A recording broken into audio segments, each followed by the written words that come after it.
தடை 100 வந்தாலும் செயல் வெற்றியாக்கி தரும் தாராள குணம் கொண்டவன்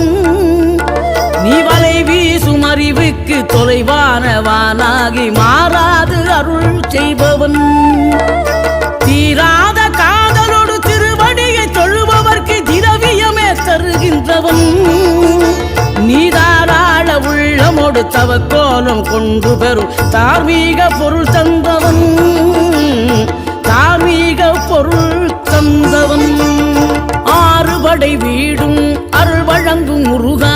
அருகே நீ ஓடோடிவா மூவிரண்டு முகம் ஜொலிக்க 2 கரங்களுடன் ஆதரவு தரவோ